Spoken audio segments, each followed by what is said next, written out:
আউযুবিল্লাহি মিনাশ শাইতানির রাজিম বিসমিল্লাহির রহমানির রহিম আলহামদুলিল্লাহ ওয়াসসালাতু ওয়াসসালামু আলা রাসূলিল্লাহ ওয়া মান তাবিআহুম বিইহসানিন ইলা ইয়াউমিদ্দিন। আমাদের সঙ্গে কেন এমনটা হয়? যখন আমরা কোনো একটা জিনিস আল্লাহর কাছে খুব করে চাই, যেটা আমাদের অনেক বেশি প্রয়োজন হয়, সেই জিনিসটা আমরা কেন পাই না? সেই দোয়াটা আল্লাহ সুবহানাহু ওয়া তাআলা আমাদের কেন কবুল করেন না? পক্ষান্তরে দেখবেন যে জিনিসটা আমাদের খুব বেশি প্রয়োজন হয় না, আল্লাহর কাছে বারবার করে চাই না, বা সেই জিনিসটা পাওয়ার জন্যে খুব বেশি আমলও করি না, দু একবার দোয়া করেই থেমে যাই, কিন্তু সেই জিনিসটা আমরা খুব দ্রুত এবং খুব সহজেই পেয়ে যাই। এর পিছনে কারণটা কি? যেটা আমরা খুব করে চাই সেটা পাই না, কিন্তু যেটা আমরা খুব করে চাই না বা খুব প্রয়োজন হয় না সেটা আমরা পেয়ে যাই। চলুন আজকের এই ভিডিওতে এই কারণটা নিয়ে আলোচনা করব। হতে পারে এই ভিডিওটি আপনার জীবন পরিবর্তন করার জন্য যথেষ্ট। এই ভিডিওতে কিছু গুরুত্বপূর্ণ বিষয় নিয়ে আলোচনা করব ইনশাআল্লাহ।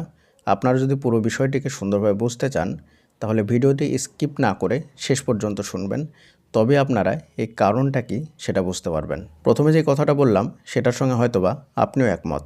আপনার জীবনে দেখবেন যে কখনো এমনটা ঘটেছে বা বর্তমানে এমনটা ঘটছে, এমনকি আমার সঙ্গেও এমনটা হয়।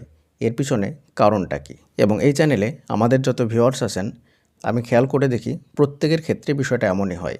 তারা যেই জিনিসটা খুব বেশি করে চান, খুব জোর দিয়ে চান, তখন সেই জিনিসটা তারা পান না। এর পিছনে প্রধানত দুটো কারণ থাকে।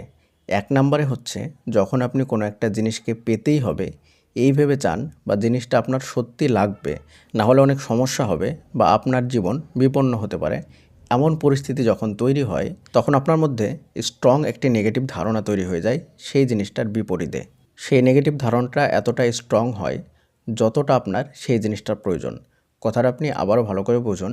যে জিনিসটা আপনি খুব করে চাচ্ছেন বা যে জিনিসটা আপনার খুব প্রয়োজন, সেটা যতটা প্রয়োজন বা যতটা স্ট্রংভাবে আল্লাহর কাছে যাচ্ছেন, ঠিক ততটাই স্ট্রংভাবে আপনার নেগেটিভ ধারণাটা তার সাইডে দাঁড়িয়ে যায়। বারবার মনে হতে থাকে, এই জিনিসটা সত্যি কি আল্লাহ তাআলা আমাকে দিবেন? এই ধরনের দোয়াও কি তিনি কবুল করেন? বা এই ধরনের দোয়া করলে সত্যিই কি কবুল হয়? এই ধরনের নেগেটিভ চিন্তাভাবনা বারবার আপনার ব্রেনের মধ্যে ঘুরপাক খেতে থাকে। আর এই নেগেটিভ চিন্তাগুলো বা নেগেটিভ ধারণাগুলো দুই রকমভাবে আপনার ব্রেনের মধ্যে আসে। এক নাম্বার, ইবলিস শয়তান আপনার ব্রেনের মধ্যে সেই নেগেটিভ ধারণাগুলো ঢুকিয়ে দেয়, যাতে করে আপনি আল্লাহর কাছ থেকে মুখ ফিরিয়ে নেন, বা আল্লাহর উপর আপনার ভরসা ঠিকঠাক মতো না আসে। আর আল্লাহর উপর ভরসা না আসলে আপনি সেই জিনিসটা পাবেন না, আর সেই জিনিসটা না পেলে আপনি কষ্ট পেতে থাকবেন, তাতে তার খুশি লাগবে। কারণ ইবলিসের কাজ হলো মানুষকে যে কোনোভাবে পেরেশানির মধ্যে রাখা এবং আল্লাহ সম্পর্কে নেগেটিভ ধারণা তৈরি করা। আর মানুষ দুটো ক্ষেত্রে বিপদগামী বেশি হয় বা হেদায়েতের পথ থেকে দূরে সরে যায়।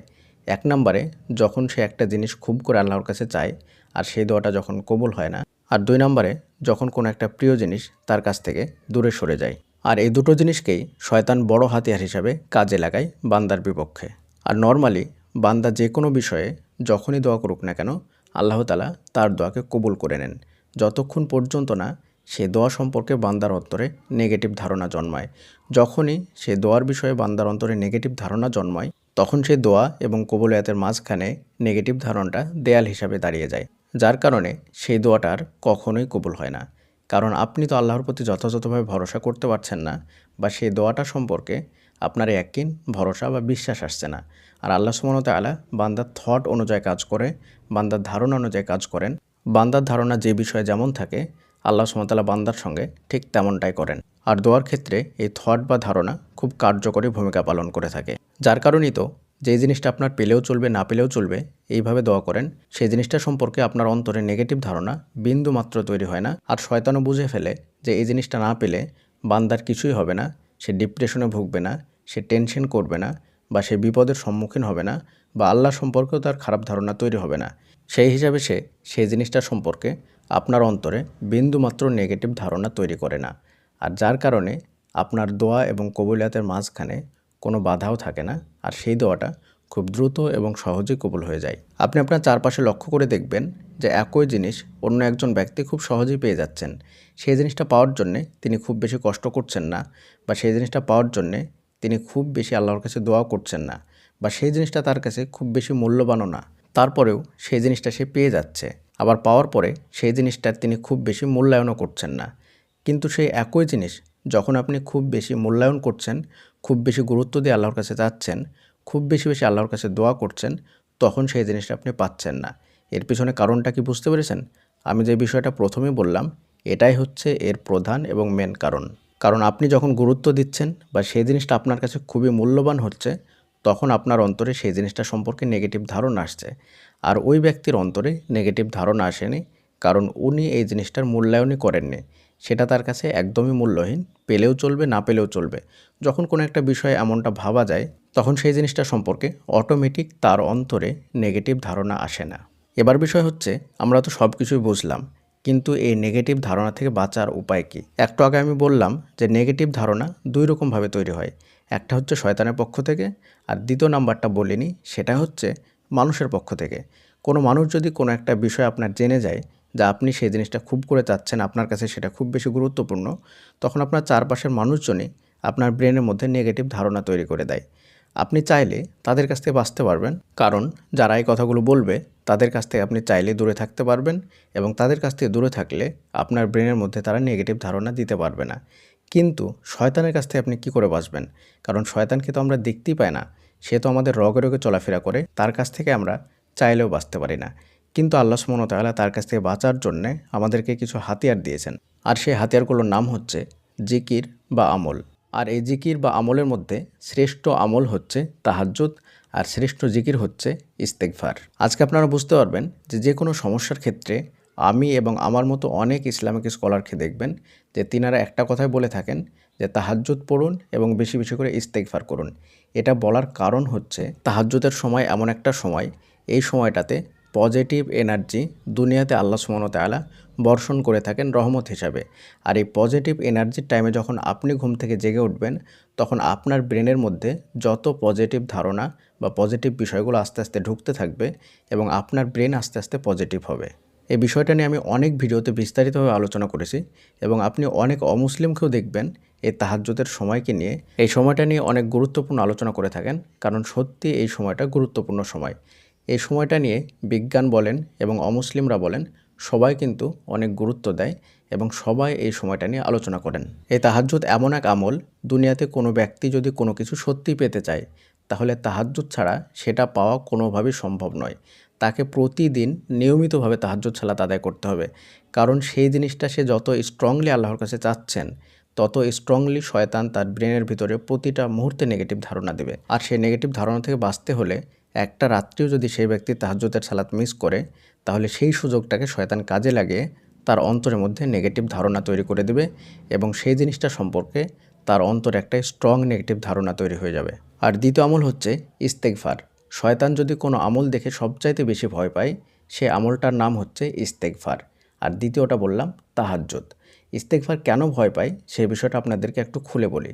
কারণ আল্লাহ সুবহানাহু ওয়া তাআলা কোরআনের মধ্যে অনেক জায়গায় বলেছেন, এবং আল্লাহ সুবহানাহু ওয়া তাআলা যেদিন মানুষকে সৃষ্টি করেন, সেই দিন শয়তান আল্লাহর সঙ্গে চ্যালেঞ্জ করেছিল যে আমি প্রত্যেকটা বান্দাকে জাহান্নামের মধ্যে ঢোকাবো। তখন আল্লাহ সুবহানাহু ওয়া তাআলা বলেছেন, একজন বান্দা যতই পাপ করুক না কেন, সে যতক্ষণ পর্যন্ত তওবা এবং ইস্তেগফার করতে থাকবে, ততক্ষণ পর্যন্ত আমি তাকে মাফ করতে থাকবো এবং আমি তাকে জান্নাতে দেব। তো শয়তানের উদ্দেশ্য হচ্ছে প্রতিটা বান্দাকে সে জাহান্নামে নিয়ে যাবে, কারণ সেও জাহান্নামে যাবে। আর যখন সবাইকে সে জাহান্নামে নিয়ে যেতে পারবে, তখন সে খুশি হবে, তার আনন্দ লাগবে। আর যখনই কোনো বান্দা তওবা এবং ইস্তেগফার করে, তখন জাহান্নামে নিয়ে যাওয়ার সমস্ত রাস্তা তার বন্ধ হয়ে যায়। তখন সে হাত কামড়াতে থাকে, মাথা ঠুকতে থাকে, এবং সে সবচাইতে বেশি কষ্ট পায়, সবচাইতে বেশি রাগান্বিত হয় যে এই বান্দাকে আমি আর জাহান্নামে নিয়ে যেতে পারবো না। যার কারণে তার কাছ থেকে সে দূরে সরে যায়, এবং সে অত্যন্ত বেশি ভয় পেয়ে যায় যে একে যদি আমি আবারও নেগেটিভ ধারণা দিই বা নেগেটিভ করে তুলি, তাহলে এ তো আবার ইস্তেগফার করতে লাগবে, এবং তার দোয়াও কবুল হয়ে যাবে, আর সে জান্নাতেও চলে যাবে। তাই সে ইস্তেগফার দেখলে অত্যন্ত ভয় পায়। যখন কোনো বান্দা নিয়মিতভাবে আমল করে ইস্তেগফারের, বা নিয়মিতভাবে ইস্তেগফার পাঠ করে, তখন সেই বান্দার তো আল্লাহ তাআলা কোনো গুনাহই রাখেন না, সে তো নিষ্পাপ হয়ে যায়। আর এটাতে শয়তান অনেক বেশি ভয় পেয়ে যায়। কোনো বান্দা ইস্তেগফার পড়তে শুরু করে দিল মানে তার কাছে শয়তানের আর কোনো কাজ নাই। সে যতই তাকে পথভ্রষ্ট করুক না কেন, সে তো ইস্তেগফার করে আল্লাহর কাছে পার হয়ে যাবে। কারণ একদিকে পাপ করবে, অন্যদিকে আল্লাহ তাআলা তাকে ক্ষমাও করে দেবেন। এইভাবে ক্ষমা করতে করতে একটা সময় সে তো নিষ্পাপ হয়ে যাবে, আর সে জান্নাতে প্রবেশ করবে। আর দুনিয়াবী দিক থেকে আল্লাহ তাআলা সবচাইতে বড় যে নিয়ামতটা তাকে দেবেন, তার সমস্ত দোয়াও কবুল হয়ে যাবে। আর এই দোয়াটা দুটো কারণে কবুল হবে। এক তো তার অন্তরে নেগেটিভ ধারণা আসবে না, আর দুই নাম্বার হচ্ছে সে এমনিতেও মুস্তাজাবুদ দাওয়া হয়ে যাবে, যার কারণে তার দোয়াটা খুব সুন্দরভাবে কবুল হয়ে যাবে। আর যখন কোনো বান্দা এই দুটো পাওয়ারফুল আমল করে, একদিকে সে তাহাজ্জুদের সময় উঠে আল্লাহ তাআলার পক্ষ থেকে পজিটিভ পাওয়ার নিচ্ছে, আল্লাহ তাআলার শক্তি নিচ্ছে, আর অন্যদিকে সারাদিন সে ইস্তেগফার করছে, ইস্তেগফার করে তার অন্তরকে পজিটিভ রাখছে, শয়তান থেকে তার অন্তরকে দূরে রাখছে। এই দুটো পজিটিভ পাওয়ারফুল আমল যখন একজন বান্দা করে, তখন সেই বান্দার প্রত্যেকটা দোয়া কবুল হয়ে যায়। তার অন্তরে শয়তান আর কোনোভাবেই অসওয়াসা দিতে পারে না। প্রিয় দিনী ভাই এবং বোনেরা, সত্যিই যদি আপনার কোনো একটা জিনিসের খুব প্রয়োজন হয়, যেটা আপনি খুব করে পেতে চাচ্ছেন, তাহলে আপনাকে এই দুটো আমল করতে হবে। এই দুটো আমল না করে আপনি সেই জিনিসটা কোনোভাবেই পেতে পারেন না, বা সেটা পাওয়া সম্ভব নয়। কারণ পূর্বে আমরা আলোচনা করলাম, সে কারণগুলো আপনারা বুঝতে পেরেছেন। আপনি যদি পেতে চান, তাহলে আপনাকে একটা কাজ ছাড়তে হবে, সেটা হচ্ছে প্রত্যেকটা গুনাহ থেকে আপনাকে নিজেকে বিরত রাখতে হবে। কারণ বিন্দুমাত্র গুনাহ করলেই শয়তান আপনার অন্তরে বাসা বাঁধার একটা রাস্তা খুঁজে পায়। কারণ গুনাহ বা পাপ হচ্ছে আপনার অন্তরের ছিদ্র। যখনই আপনি একটি গুনাহ করবেন, তখনই আপনার অন্তরটা ছিদ্র হয়ে যাবে, আর সেই পথ দিয়ে শয়তান আপনার অন্তরে প্রবেশ করবে এবং আপনার অন্তরে অসওয়াসা দিবে। আর তাহাজ্জুদ ও ইস্তেগফার হচ্ছে এই ফুটোকে বন্ধ করে দেয় এবং আপনার অন্তরে সবসময় পজিটিভ এনার্জি সৃষ্টি করে।